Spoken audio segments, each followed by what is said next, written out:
જય આદિવાસી, જય જોહાર. સ્થાનિક સ્વરાજ્યની ચૂંટણી 2026 આખા ગુજરાતમાં 26 તારીખે મતદાન છે. આ પવિત્ર મતદાનના દિવસે પવિત્ર મત કોને આપવો અને પવિત્ર મત શું કરવા આપવો અને એના મતદાન કરવાના લાભ શું અને મતદાન કરવાની અસર શું, આપણે એના વિશે વાત કરવાની છે. સ્થાનિક સ્વરાજ્યની ચૂંટણી એટલે મારો તાલુકો, મારું ગુજરાત, મારો જિલ્લો, મારું ગામ એ પોતાનું સ્વરાજ, એક લોકશાહી ઢબે આપણા કામો થાય એના માટેનું અતિ અગત્યની આ ચૂંટણી છે. આ ચૂંટણીમાં આપણે કેવા મતદાતાને, કેવા ઉમેદવારને મતદાતાએ પસંદ કરવાના. સ્થાનિક સ્વરાજ્યની ચૂંટણી એટલે તમારા નાના મોટા કામો, રાશન કાર્ડનું કામ હોય તમારું મતદાન કાર્ડમાં કંઈ નામ ચેન્જ કરાવવાનું હોય, તમારે જાતિનું પ્રમાણપત્ર મેળવવાનું હોય, તમારે નાના મોટા રસ્તા જોડતે કરીને પ્રસ્તાવો લેવાના હોય, જીબીનો લાઇટનો કોઈ પ્રશ્ન હોય, તમારા વિસ્તારમાં નાના મોટા ઝઘડાઓ જમીનના ચાલતા હોય, પાણીની સમસ્યા હોય, તેવી જ રીતે ગામને સુંદર રળિયામણું બનાવવાનું હોય, ગ્રામ પંચાયત અને તાલુકા પંચાયત, જિલ્લા પંચાયત દ્વારા આપણા ગામમાં રમતગમતનું સારું મેદાનો યુવાનો માટે હોય. આ બધા મુદ્દાઓ લઈને ઉમેદવારની પસંદગી કરવાની. ઘણીવાર આપણી પાસે એવો ઉમેદવાર ઠોકી બેસવામાં આવે કે જે કદી લોકો સુધી પહોંચતો જ નથી. જીત્યા પછી કોઈ પણ સમસ્યા હોય એ સમસ્યાને વાચા આપવા જતો નથી. તમને એવો ઉમેદવાર થોપી દેવામાં આવે અને કદાચ એ ઉમેદવાર જીતી જાય તો આગળ જઈને લોકોની સમસ્યા માટે શું કરવું જોઈએ. જેવી રીતે ટકાવારી રાજ, અત્યારે તમે જુઓ ગુજરાતમાં જેટલી પણ તાલુકા પંચાયત છે, મોટે ભાગની તાલુકા પંચાયતમાં ટકાવારી રાજ ચાલે છે. ટકાવારી રાજ એટલે શું? તમે કોઈ કામ લેવા માટે જાઓ એટલે તાલુકા પંચાયતનો પ્રમુખ તમારી પાસે 1 લાખ રૂપિયામાં મારી ટકાવારી કેટલી, મારી હિસ્સેદારી કેટલી એના વિશેની વાત કરે. એની સાથે તમારા વિસ્તારમાં પાણીનો બોરિંગ જોઈતું હોય તો એમાં પણ તમારી પાસે હિસ્સેદારી માંગે, ટકાવારી માંગે. તેમજ કટકી રાજ, કટકી કે મને આટલા રૂપિયામાંથી આટલા રૂપિયા મને આપો એવી કટકી અને ખાઈકી કરવામાં આવે અને એને આપણે જો જાકારો આપવો હોય અને સીધી વાત કરીએ તો ભ્રષ્ટાચાર મુક્ત તાલુકા પંચાયત બનાવવી હોય, ભ્રષ્ટાચાર મુક્ત આપણે જિલ્લા પંચાયત બનાવવી હોય તો આપણે ભાજપથી મુક્ત થવું જોઈએ. અને આપણી તાલુકા પંચાયતમાં કોંગ્રેસના યુવાન અને સારા ઉમેદવારોને આપણે મતદાન કરવું જોઈએ. કેટલાક એવા અનુભવી હોય છે જે યુવાન નથી હોતા પરંતુ લોકો માટે કામ કરવા માટે તત્પર હોય છે, એવાને પણ આપણે મતદાન કરવું જોઈએ. આ વિસ્તારમાં, આદિવાસી વિસ્તારમાં, આદિવાસી પૂર્વ પટ્ટામાં અમે જોયું છે અત્યારે કંઈક ને કંઈક રીતે જમીનો કોઈક ને કોઈક વિકાસના કામના બહાના હેઠળ લઈ લેવામાં આવે છે. કોઈક ને કોઈક આપણે ત્યાંનું પાણી લઈ લેવામાં આવે છે. પાણી લઈ લો, વાંધો નથી પીવા માટે, પણ ઉદ્યોગપતિઓને વેચાતું પાણી આપવા માટે, પૈસા કમાવા માટે જો અમારા વિસ્તારનું પાણી લેવાના હોય અને ડેમ બનાવવાનો તો અમને એનો વિરોધ છે. હજી બીજી એક વાત, અમારા વિસ્તારમાં ગુડ્સ ટ્રેન આવી રહી છે, માલગાડી, અને એ માલગાડી માત્ર ને માત્ર મહારાષ્ટ્રના પાલઘર સુધી સરળતાથી જવાય એના માટે આવી રહી છે, લોકો માટે નહીં આવી રહી. અને એમાં જમીન સંપાદન કરવાની વાત કરવામાં આવે છે. બીજી વાત છે કે અમારા વિસ્તારમાં, આદિવાસી વિસ્તારમાં જીબી મોટા મોટા જેટકો કંપની મોટા મોટા થાંભલાઓ, ટાવર ઊભા કરી રહી છે, પાવર ગ્રીડ પ્રોજેક્ટ કરી રહી છે. એમાં પણ તમે જુઓ પાવર ગ્રીડ પ્રોજેક્ટ કરી રહી છે, જગ્યાઓ અમારી આદિવાસી વિસ્તારની જાય છે અને એ પણ નજીવા ભાવે જગ્યા થાય છે. હવે એની સામે જ આપણે જોઈએ તો મોબાઈલના ટાવર માટે કંપનીઓ જગ્યા લઈ રહી છે અને મોબાઈલના ટાવર માટે જગ્યા લઈ રહી છે અને મોબાઈલના ટાવરવાળા જે જગ્યા છે એ એમને કાયમ માટેનું ભાડું આપે છે. ત્યારે અત્યારે જે પાવર ગ્રીડ પ્રોજેક્ટના થાંભલા ઉભા થાય એ વળતરના રૂપે પાણી મૂલ્ય જેટલું પૈસા આપે છે. આપણે એવા તત્વોનો સામે પણ વિરોધ કરવો જોઈએ. આપણને ભારતના સંવિધાનમાં પ્રાવધાન આપ્યું છે કે કોઈ પ્રોજેક્ટ તમારા ગામમાંથી પસાર થતો હોય, કોઈ પ્રોજેક્ટ તમારા તાલુકામાંથી પસાર થતો હોય, કોઈ પ્રોજેક્ટ તમારા જિલ્લામાંથી પસાર થતો હોય, ત્યારે એ પ્રોજેક્ટના વિરોધ એ પ્રોજેક્ટને જો પસાર કરવો હોય તો પૂર્વ મંજૂરી ગ્રામસભાની લેવી પડે. ગ્રામસભાની પૂર્વ મંજૂરી એટલે પેસા એક્ટ મુજબ 2017 અને 1996 મુજબ પૂર્વ મંજૂરી લીધા પછી જ ત્યાં સર્વે કરવામાં આવે છે. પરંતુ અત્યારે ભારતમાલા રોડ હોય, વાપી શામળાજી 56 હોય, અત્યારે બિલ્લીમોરા વઘઈ હાઈસ્પીડ કોરિડોર હોય, દરેક વસ્તુમાં કોઈ પણ જાતની ગ્રામસભાની પરવાનગી લીધા વગર જબરજસ્તીથી પ્રોજેક્ટો થોપી દેવામાં આવે છે. આપણે આ બધા પ્રોજેક્ટના વિરોધમાં એક થઈને સ્થાનિક સ્વરાજ્યની ચૂંટણીમાં કોંગ્રેસના ઉમેદવાર જે તમારી સાથે અન્યાયના વિરોધમાં ન્યાય મેળવવા માટે રોડ પર નીકળે, તમારી સમસ્યાને આંદોલન સ્વરૂપે લઈ જાય અને સરકારને પણ બતાવે કે આ સમસ્યા માત્ર ને માત્ર લોકોની નથી, લોકપ્રતિનિધિની પણ છે. એવી જ રીતે આપણા વિસ્તારમાં જો અત્યારે આવાસ, પ્રધાનમંત્રી આવાસ આપે છે સરકાર 1,20,000 રૂપિયા, અને અત્યારે ગયા વર્ષે બજેટમાં 50,000 રૂપિયા વધ્યા છે. આ જ આવાસ લગભગ શહેરમાં જો આવાસ મળે ગરીબોને તો એમાં કેટલા રૂપિયા મળે? 4 લાખ. શું શહેરોમાં ગરીબ લોકો માણસ લોકો રહે છે? ગામડામાં ગરીબ લોકો માણસ નથી, કીડી મંકોડા છે. ત્યાંનો પતરાનો ભાવ, એંગલનો ભાવ, રેતીનો ભાવ, કપચીનો ભાવ અને ગ્રામ્ય વિસ્તારનો ભાવ એક સરખો હોવા છતાં પણ આ સરકાર આપણી સાથે અન્યાય કરે છે. હમણાં થોડા દિવસો પહેલા અમે મનરેગાના અત્યારે જેનું નામ જી રામજી કર્યું એના શ્રમિકોને લગભગ પાસદામાં 1,60,00,000 રૂપિયા ચૂકવવાના બાકી.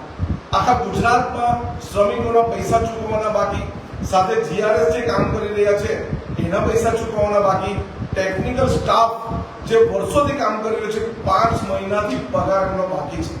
ત્યારે આ બધી સામાન્ય અને સ્થાનિક સમસ્યાઓને લઈને આપણે સ્થાનિક સ્વરાજ્યની ચૂંટણીમાં આપણો તાલુકા પંચાયતનો ઉમેદવાર ભ્રષ્ટાચાર મુક્ત હોવો જોઈએ, પ્રમાણિક હોવો જોઈએ, વિનમ્ર હોવો જોઈએ. એવી જ રીતે જિલ્લા પંચાયત સીટનો ઉમેદવાર પ્રમાણિક હોવો જોઈએ અને તમારી સાથે રહેતો હોવો જોઈએ, નહીં કે ભ્રષ્ટાચાર કરતો. પૂર્વ તાલુકા પંચાયતો જુઓ, તમે જિલ્લા પંચાયત જુઓ, પૈસા વગર કોઈ પણ કામ કરતું નથી. આપણે એનો જ વિરોધ કરવા માટે 26 તારીખે રવિવારે પવિત્ર મતદાન, પવિત્ર દિવસે કરવું જોઈએ અને મતદાન કરીને આ ભાજપના ટકાવારી રાજને નાબૂદ કરવું જોઈએ. આ ભાજપના મોંઘવારી રાજને નાબૂદ કરવું જોઈએ. આ ભાજપના જે અહીં ફૂલિયા ફાલિયા નેતાઓ પોતાના ઘર ભેગું કરે છે એને નાબૂદ કરવું જોઈએ. ભાજપની જે મોંઘવારી છે એ મોંઘવારીને આપણે નાબૂદ કરીને વટ કે સાથ કોંગ્રેસના ઉમેદવાર, કોંગ્રેસના પંજાના સિમ્બોલ પર આપણે મતદાન કરવું જોઈએ એવું મારું માનવું છે. એની સાથે અત્યારે જે પ્રવર્તતી મોંઘવારી, એ ગેસના સિલિન્ડરની હોય, એ તેલના ડબ્બાની હોય, એ પેટ્રોલ ડીઝલની હોય, આ તમામે તમામ મોંઘવારીને કારણે ગૃહિણીએ રસોડું ચલાવવાનું ખૂબ મોંઘું થયું છે. તેવી જ રીતે બાળકોના શિક્ષણ માટે જો બાળક સારામાં સારું શિક્ષણ પ્રાથમિક કક્ષાએ લેશે તો એ સારામાં સારો શિક્ષક બનશે અથવા સારામાં સારો એન્જિનિયર બનશે, સારામાં સારો અધિકારી બનશે, સારામાં સારો પોલીસ અધિકારી બનશે અને દેશની સેવા કરશે. પરંતુ ગ્રામ્ય વિસ્તારની લગભગ 5,000 જેટલી વર્ગશાળાઓ બંધ કરવાનું કાવતરું પણ આ સરકારે કર્યું છે. અમારા વિસ્તારના ઓરડાની વાત કરીએ, ઓરડા જર્જરિત છે. બાળકો ઓરડામાં બેસવાને બદલે શેડમાં બેસવાનું પસંદ કરે છે. એવી જ રીતે કોંગ્રેસના સમયમાં જે મધ્યાહન ભોજન યોજના જે આપી હતી, એ મધ્યાહન ભોજન યોજના આજે એક એજન્સીની યોજના થઈ ગઈ છે. એજન્સી રાતના 1:30 વાગે રસોડું બનાવે અને બીજા દિવસે 1:30 વાગે વાસી ભોજન એ બાળકો ખાય છે. ત્યારે તંદુરસ્તીનો સવાલ આવે છે અને સાથે સાથે કુપોષણ નાબૂદ કરવાના ભડકા ફૂંકતી આ સરકાર ધાત્રી માતા અને સગર્ભા માતાઓને માત્ર ને માત્ર 27 રૂપિયાનું ભોજન કરાવે છે. એમાં પણ મારી આંગણવાડી બહેનોનું ખૂબ શોષણ થાય છે. એમને શાકભાજીના પૈસા, બળતણના પૈસા એમ કરીને માત્ર ને માત્ર 27 રૂપિયા જ મળે છે. હવે તમે જ બતાવો 27 રૂપિયામાં કઈ હોટલમાં 2 રોટલી, લીલા શાકભાજીનું શાક એક મિષ્ટાન અને દાળ આ કઈ જગ્યાએ મળે, પરંતુ આ બેરી ને ગુંગી સરકાર આદિવાસી અને અન્ય કચડાયેલા વર્ગનું પતન કરવા માંગતી હોય એવું મને લાગે છે. અત્યારે યુવાનો નોકરી માટે 18 વર્ષ જેટલું ભણીને નોકરી કરવા માટે તડફડિયા મારે છે, નોકરી શોધવા માટે કંપનીઓમાં જાય છે. આવા સમયે યુવાનો સાથે ઘોર મજાક કરીને એમને કોન્ટ્રાક્ટ બેઝ પર નોકરી આપવામાં આવે છે. આજના જમાનામાં કોન્ટ્રાક્ટ બેઝ પર નોકરી એટલે તમે કોન્ટ્રાક્ટ બેઝ પર નોકરી કરો, તમારો પગાર એમ માનો કે 20-25 હજાર રૂપિયા કોન્ટ્રાક્ટરને ચૂકવવામાં આવે, પરંતુ ત્યાંના કર્મચારીને માત્ર ને માત્ર 12,000 કે 15,000 રૂપિયા પગાર મળે છે. આમાં પણ યુવાનોનું ભવિષ્ય ખૂબ બરબાદ થાય છે. યુવાનોને જુએ તેવી નોકરી મળતી નથી. આવી ઘણી બધી સમસ્યાઓ છે. એ સમસ્યાઓને જો નાથવું હોય, એ સમસ્યાઓને નાથવા માટે માત્ર ને માત્ર કોંગ્રેસના પંજાના નિશાન હેઠળના ઉમેદવારની પસંદગી કરવી જોઈએ અને કોંગ્રેસના ઉમેદવારને મત આપવો જોઈએ. માત્ર એટલે સુધી કહેવું છે કે તાલુકામાં જે ભ્રષ્ટાચારીઓ બેઠા છે ભાજપના, જે રીતે અત્યારે લોકશાહીને ખતમ કરવા માટે ભાજપના ગુંડાઓ અને પોલીસ એક સાથે લાગી પડીને ફોર્મ ખેંચવા માટેની હરીફાઈ કરી છે.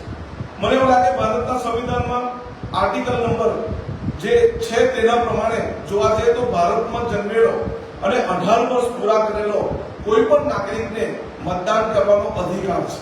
પરંતુ એ મતદાન જે લોકશાહી માટેનું એક સિમ્બોલ છે, એને પવિત્ર મતદાનને ખતમ કરીને સરમુખત્યારશાહી ચલાવવા માટે આ ગુજરાતની સરકાર હરીફાઈ કરવા માંડી એવું લાગે. કેમ કે જો સરમુખત્યારશાહી ન લાગતી હોય તો મતદાન કરવા દેવું જોઈએ. આ તો જબરજસ્તી પોલીસની સાથે મળીને પેલા ઉમેદવારને ડરાવવાનું, ધમકાવવાનું, લોભ આપવાનું, જો એને ત્યાં કોઈ સરકારી નોકરી કરતું હોય તેની બદલી કરી દેવાનું, જો કોઈ રિટાયર્ડ કર્મચારી હોય તેનું પેન્શન અટકાવી દેવાનું, આવા કાવતરા કરીને ફોર્મ ખેંચાવી લેવાની જે વાત આ ભાજપના ગુંડાઓ અને પોલીસ સાથે મળીને કરે છે, એનો પણ આપણે વિરોધ કરવો જોઈએ. આ લોકશાહીનું પર્વ છે, કોઈ પણ ઉમેદવારી કરી શકે છે. એની પાસે ફોર્મ ખેંચાવીને આપણે જો એની ઉમેદવારી જો કેન્સલ કરવા માંગતા હોય, એનો લોકશાહીના પર્વમાં કોઈ જગ્યા ન હોવી જોઈએ. આવું જો કોઈ કરે તો આપણે એ બિનહરીફ ઉમેદવારને પણ નોટા સાથે લડાવવું જોઈએ અને નોટામાં જો વધારે મતદાન થાય તો ઉમેદવાર હારી જાય એ રીતનું પણ પ્રાવધાન આ સરકારે કરવું જોઈએ.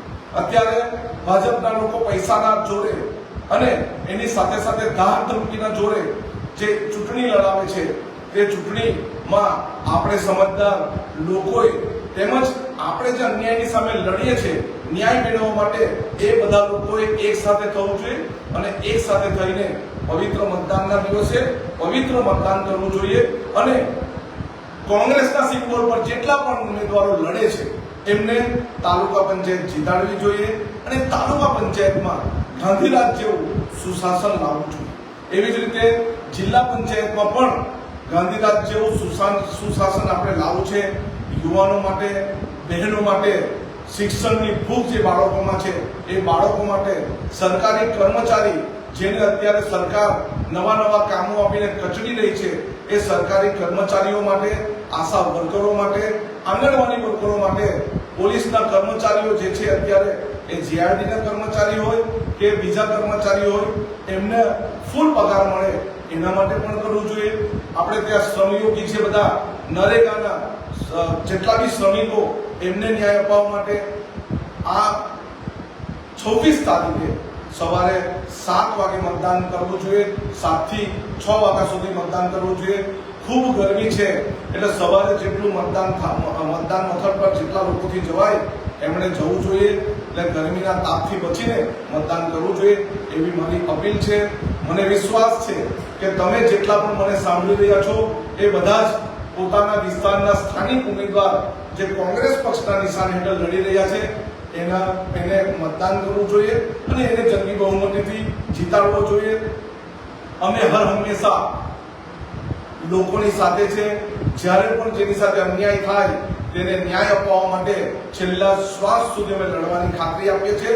સૌને જય હિન્દ, જય ભારત, જય આદિવાસી.